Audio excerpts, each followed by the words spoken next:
BLM Kerala, Tamil Nadu, Pondicherry. അല്ല, അതുകൊണ്ട് അവരും ഒരു സ്ട്രെങ്ത് നടത്തണം എന്നിട്ടോ. അപ്പോ അതും ഇതും തമ്മിൽ താരതമ്യപ്പെടുത്തി വർഷങ്ങൾക്ക് ശേഷം അത്തരമൊരു നടപടി എടുക്കുക എന്നുള്ളത് ഗവൺമെന്റിന്റെ ഒരു പാപ്പരത്തല്ലേ. ആ വാദഗതി തന്നെ ഈ കേസ് അന്വേഷിക്കണം എന്ന് പറഞ്ഞ ഒരു ന്യായമല്ലല്ലോ. നിങ്ങളൊരു വേണ്ടാത്തരം ചെയ്തു കഴിഞ്ഞാൽ ഞങ്ങളൊന്നും ചെയ്യാം എന്നല്ല പറഞ്ഞതിന്റെ അർത്ഥം. അത് തെളിവാണ്. ഈ കേസിലൊന്നും ഇല്ല എന്നുള്ളതിന്റെ മറ്റൊരു തെളിവ്. അത് ഈ ഉപ്പോളം വരില്ലല്ലോ ഉപ്പിലിട്ടത് എന്ന് പറഞ്ഞ ശബരിമലയോളം വരുന്ന ഒരു കേസ് ഇതിനിപ്പോ ഉണ്ടായിട്ടുമില്ല. എനിക്ക് തോന്നുന്നത് ഇതിപ്പോ ഇതൊന്നും അതിനാലും അത്ര വരട്ടെ. അതുകൊണ്ട് അതിന്റെ അടുത്തൊന്നും നിൽക്കാൻ ഇതിന് പറ്റുമോ?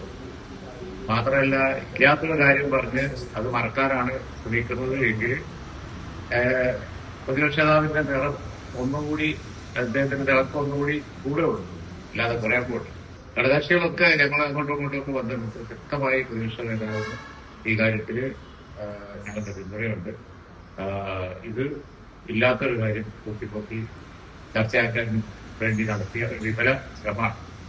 വേറൊരു കാര്യമുള്ളത്, നമ്മുടെ SAR സംബന്ധിച്ച് ജനങ്ങൾ വളരെ ശ്രദ്ധിക്കേണ്ട ഒരു സംഗതി അതിനകത്തുണ്ട്. കാരണം ഈ കുറഞ്ഞ സമയത്തിന്റെ ഉള്ളിൽ ദിവസങ്ങളും മണിക്കൂറുകളും വെച്ച് പെട്ടെന്ന് വിധി വിളിച്ച് തീർക്കുകയാണ് ഇപ്പൊ ചെയ്യുന്നത്. ആ വോട്ടേഴ്സ് ലിസ്റ്റിന് പുറത്തു പോയാലും ഒന്നും വരാനില്ല എന്ന ചിന്ത ഈ കാര്യത്തില് അലംഭാവം കാണിക്കാനുള്ള ഒരു റീസണാണെങ്കിൽ അത് വളരെ ഗൗരവമുള്ള ഒരു വിഷയമാണ്. കാരണം വോട്ടേഴ്സ് ലിസ്റ്റിൽ വരിക എന്നുള്ളതിനേക്കാൾ കൂടുതൽ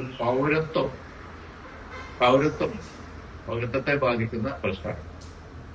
ഇതിന്റെ തുടർച്ച എന്നുള്ള നിലയിൽ വോട്ടേഴ്സ് ലിസ്റ്റിലില്ലല്ലോ, എന്നാൽ പൗരത്വത്തെ നിങ്ങൾ തെളിയിക്കണം എന്ന് പറഞ്ഞു വന്നേക്കാം. അപ്പൊ ഓരോ വോട്ടറും ഇന്ത്യൻ പൗരനാണ് എന്ന് തെളിയിക്കാനുള്ള ബേസിക് റെക്കോർഡായി വോട്ടേഴ്സ് ലിസ്റ്റ് തുടർന്ന് വരും. അപ്പൊ ഇത് വളരെ അപകടം പിടിച്ച ഒരു പ്രോസസ്സാണ്. അതുകൊണ്ട് എനിക്ക് വാർത്താമാധ്യമങ്ങൾ ഉൾപ്പെടെ എല്ലാവരോടും പറയാനുള്ളത്, ജനങ്ങളോട് പ്രത്യേകിച്ച് പറയാനുള്ളത്, ഈ കുറഞ്ഞ സമയത്തിനുള്ള ഉള്ളിലുള്ള ഈ അഭ്യാസം മനസ്സിലാക്കി അതിനനുസരിച്ച് ഉയർന്ന് എല്ലാവരും ഒറ്റക്കെട്ടായി വോട്ടേഴ്സ് ലിസ്റ്റിൽ പേര് വരാൻ വേണ്ടി ശ്രമിക്കണം. അല്ലെങ്കിൽ അത് അവരുടെ പൗരത്വത്തെ തന്നെ ബാധിക്കുന്ന ഒരു വിഷയമായി പിന്നീട് വരാൻ സാധ്യതയുണ്ട് എന്ന് ഞാൻ സൂചിപ്പിക്കുന്നു. മെമ്പർമാരുടെ നിക്ഷേപങ്ങൾക്ക് ഉയർന്ന ലാഭവിഹിതം നൽകുന്ന കേന്ദ്ര സർക്കാർ സഹകരണ registered society Bharat Lajna multi state housing cooperative society limited.